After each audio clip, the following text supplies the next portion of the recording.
You were out early, and as you often are, you were bold about your opposition, about the stances you were going to take. Tell us why. Everyone's put a lot of words in your mouth. You tell us why.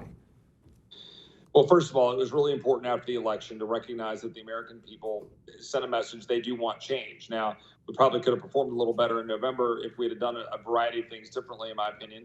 But here we are. We have the House majority. The American people expect us to do what we said we would do. And given that we had a fairly thin majority, it was very clear that we needed to establish how this game is going to be played and make it very clear that we need to sit down at the table and advance conservative priorities. A few of my colleagues leaned into the fight with hardcore saying, look, we're opposing McCarthy.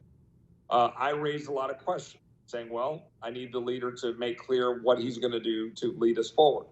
And we sent a memo out in early December, December 8th, where we outlined what we believe were the key areas that needed to be addressed by any speaker candidate.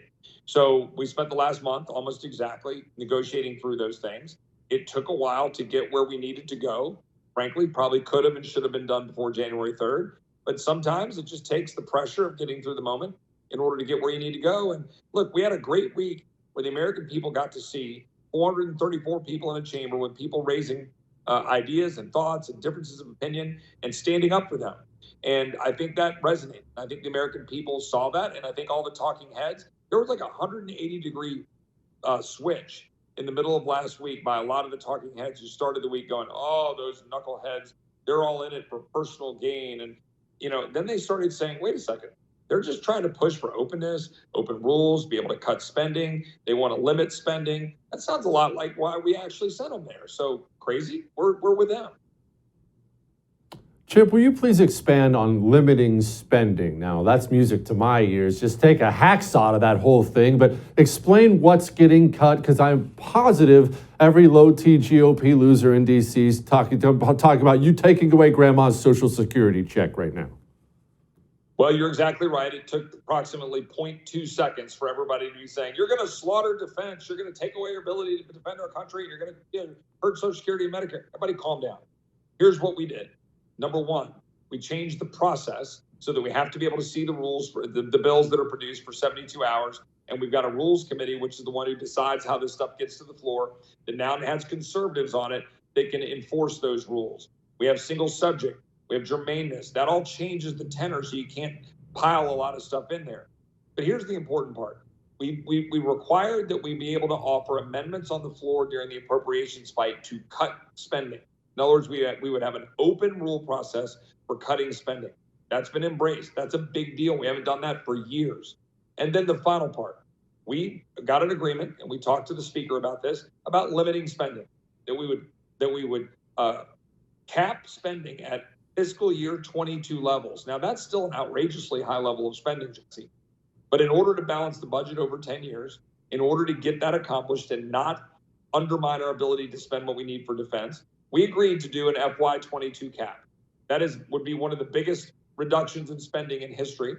And we would be, frankly, that would be an enormous win. But here's the key. You got to use the leverage points to do it.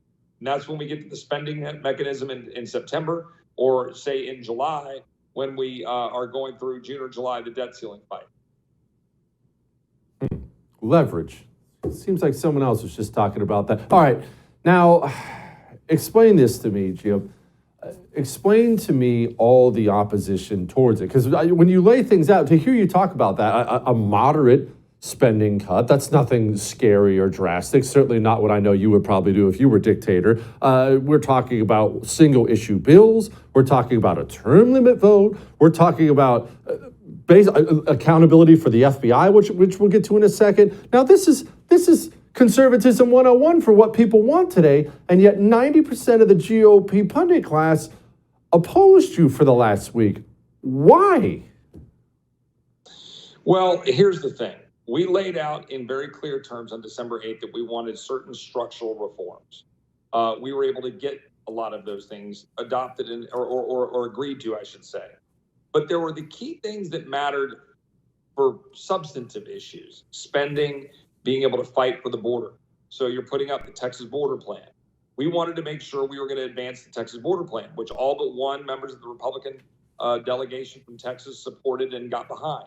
because it actually focuses on security. We were able to mandate, hey, we need to end the COVID mandates. We wanted to make sure that we were going to get a term limits vote. There were things that we thought were really important that weren't a part of the commitment that needed to be put forward. But what we were able to do, I think, was show that there was a backlash from the swamp when you dare stand up and say, here are the things that need to be done. And then at the end of the day, we showed that we were able to win by taking it to the American people. That was on display when Mike Rogers and Matt Gaetz had a little bit of tension on Friday night. And look, I think Matt has handled that very well, and Mike too. Subsequently, they've on social media said, "Hey, we're going to work together." But that was, hey, the ones who are the insurgents pushing and saying we need change, and then the establishment, the order, the chairman saying, "No, we're not going to change." We need to do that. As I said yesterday on one of the shows, a little temporary conflict is really important in order to force the changes here, so the Republicans can do what we said we would do. I don't fear those conflicts. We wake up tomorrow and we all figure out how to work together, because that's what we're paid to do. But damn it, I'm going to force that when it needs to be forced. Amen. All right, finally, the FBI. This is my biggest issue, because I believe what's happening right now with the administrative state will end this nation if it is not fixed. I love that we have some sort of accountability coming. What does it look like? What do we have? What don't we have? Well, first of all, Jim Jordan is obviously an extraordinary chairman of the Judiciary Committee. Yes. Proud to serve on it, proud to serve with him. What we've been striving for and pushing for an independent church-style committee is to elevate the extent to which we are saying that we need broad powers across the entirety of all of the various agencies.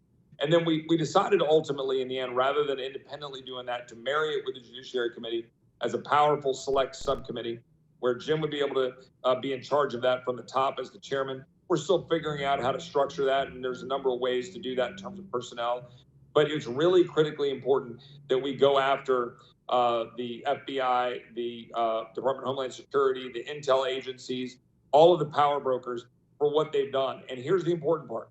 Also, Fauci and all of those involved with NIH and CDC and the FDA, all of the decisions that they have made, absolutely abhorrent what they've done to the American people. And Jesse, you've been one of the ones leading on that, along with my good friend Steve Dace and some others, making clear that this is completely unacceptable. And we need to make sure that this weaponization of government, it's made clear it's not just the FBI. It's not just intelligence agencies. It's the whole apparatus of bureaucrats who are at war with the American people. And that needs to be made clear. That needs to be put on display. And then we need to lay out a roadmap on what we need to deal with it in terms of defunding or transforming these agencies. Congressman, go get them. We're rooting for you. Support the First TV today and get instant access to exclusive specials like Who is Ron DeSantis, the history of FBI scandals, and America's worst presidents. Visit thefirsttv.com/support or download the First TV app to become a supporter and start watching today.